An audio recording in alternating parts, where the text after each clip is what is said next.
жилийн дараа тэрээр маш их хүчтэй болж сайжруулагч болон мэдрэгч хакийг гаргууд эзэмшснээ харуулсан.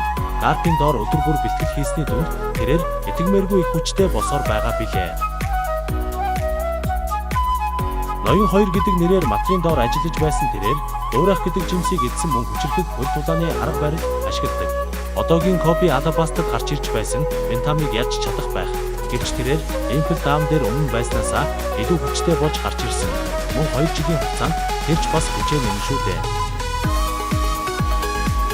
Одоогийн адгийн үеийнхэн цагаудыг цуглахаас өмнө Барто, Эс Кавендиш нарыг супер рүүкийн нар гэдэг байсан. Тэрээр Бари Номи буюу хаалт жимсийг эдснээр хаалтан хүн болох чадвартай ба энэхүү хаалтан Йонког унах чадвартай цэцгийг хаах чадaltaй байсан.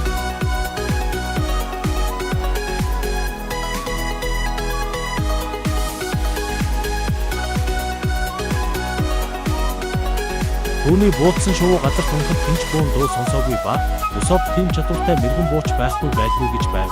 Харин Нами арга хараахан харагдаж эхлэегүй байгааг хэлдэг. Гэтэл Оого өөрөө нэгийг дуусгаж чадсангүйгээ цууж байдаг. Энэ нь түүний мэрэгэн буудах чадвар болон алсын харааг үзүүлсэн.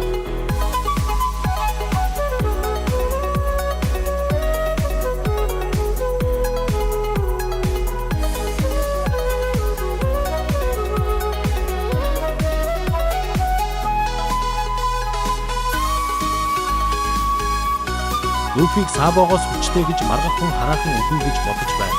Магадгүй Вано Аркийн дараа энэ тухай төвтэй ярьж болох юм.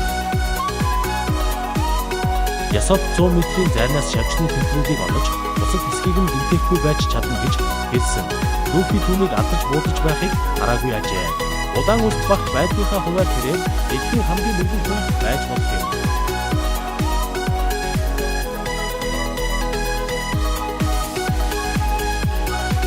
Драгон хүчтэй юу? Гарт хүчтэй юу гэдгийг хэн ч мэдэхгүй. Яагаад гэвэл драгоны жинхэнэ хүч нь гараагүй. Гарт ч бас ихэнх нь домог ярианууд. Гэхдээ ганц баттай зүйл нь тэд маш их хүчтэй.